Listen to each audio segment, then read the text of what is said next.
Bismillahirrahmanirrahim.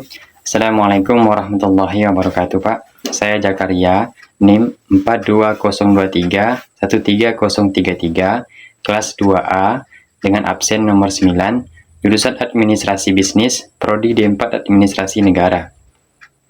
Baik, melalui video ini, saya akan mempresentasikan jawaban dari soal UTS mata kuliah Santri, Sistem Administrasi Negara Republik Indonesia yang diampuh oleh Bapak Muhammad Rachimullah sendiri. Nah, soal UTS-nya ada 3, berikut soal UTS-nya.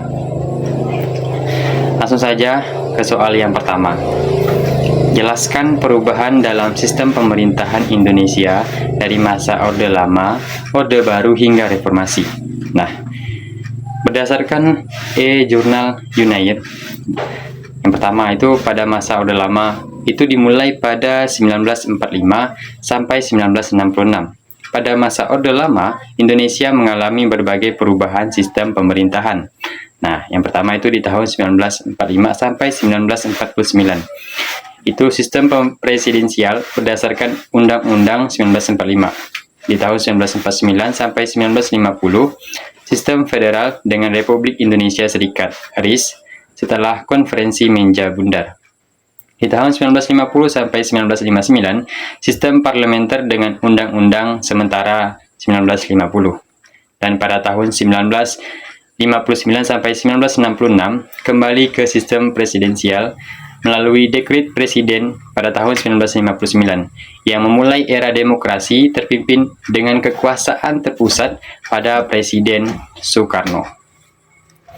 Dan pada masa Orde Baru itu dimulai pada tahun 1966 sampai 1998.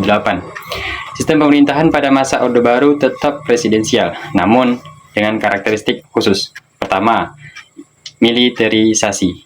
Peran besar militer dalam politik dan keamanan. Kedua, sentralisasi kekuasaan. Pemerintah pusat memiliki kontrol kuat atas daerah. Dan yang ketiga adalah kebijakan ekonomi. Itu fokus pada stabilitas ekonomi dan pembangunan infrastruktur. Pada masa reformasi, itu dimulai dari tahun 1998 sampai dengan sekarang ini. Era reformasi dimulai setelah Soeharto lengser pada tahun 1998. Perubahan utama dalam sistem pemerintahan ini meliputi, yang pertama adalah desentralisasi, yaitu otonomi daerah diperluas untuk memberikan kekuasaan lebih besar pada pemerintah daerah. Yang kedua adalah demokratisasi, itu pemilu yang lebih besar dan adil dengan multipartai. Dan yang ketiga adalah pembatasan masa jabatan presiden. Ini untuk menghindari kekuasaan yang absolut. Dan untuk soal yang kedua, akan dijelaskan oleh teman saya sendiri.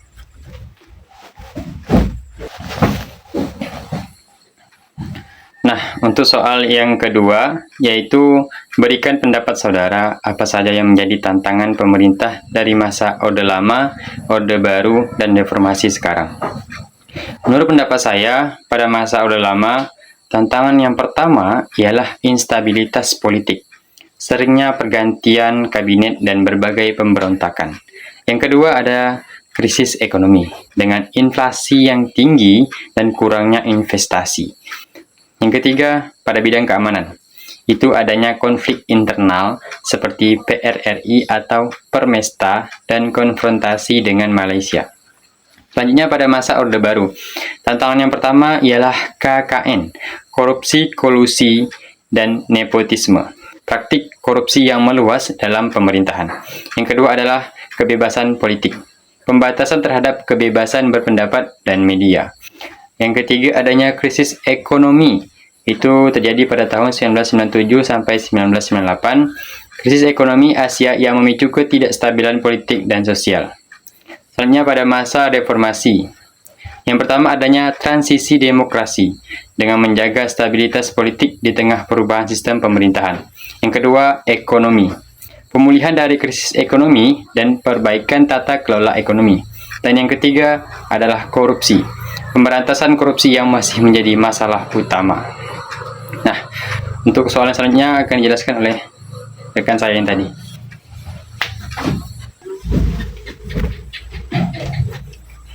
Nah, selanjutnya soal UTS yang ketiga. Jelaskan langkah-langkah yang diambil pemerintah dalam menyelesaikan tantangan pada masa itu. Ini berdasarkan e-jurnal Unair juga. Yang pertama, pada masa Orde Lama. Pertama, pemerintah itu melakukan dekret presiden pada tahun 1959 dengan mengembalikan sistem presidensial untuk mengatasi instabilitas politik. Yang kedua, itu adalah Nasakom, upaya untuk menyatukan nasionalis, agama, dan komunis untuk stabilitas meskipun gagal. Dan selanjutnya pada masa Orde Baru. Pertama, pemerintah melakukan pembangunan ekonomi melalui program seperti Pelita untuk pembangunan infrastruktur dan peningkatan produksi pertanian. Yang kedua adalah penegakan keamanan. Militer digunakan untuk menjaga stabilitas dan pemberantas pemberontakan. Selanjutnya yang ketiga adalah sentralisasi kekuasaan dengan memperkuat kontrol pemerintah pusat.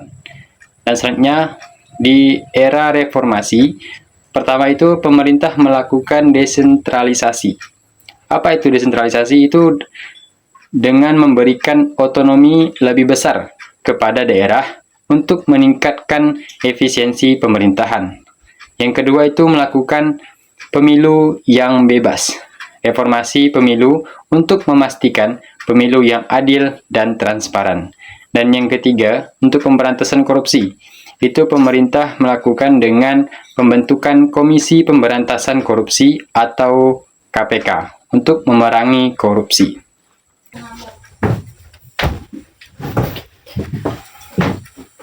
Nah, untuk referensi jawaban saya dan rekan saya tadi, itu saya ambil dari e-jurnal Unair. Nah, selain dari referensi e-jurnal Unair, saya juga mengambil dari AI-nya para mahasiswa, yaitu ChatGPT. Nah, ini. Karena menurut saya di ChatGPT juga itu sangat akurat ya, sama halnya dari referensi-referensi resmi lainnya. Baik, sekian pembahasan jawaban UTS Sandri Sistem Administrasi Negara dari saya dan rekan saya. Kurang lebihnya saya mohon maaf. Atas izinnya saya ucapkan terima kasih. Wassalamualaikum warahmatullahi wabarakatuh.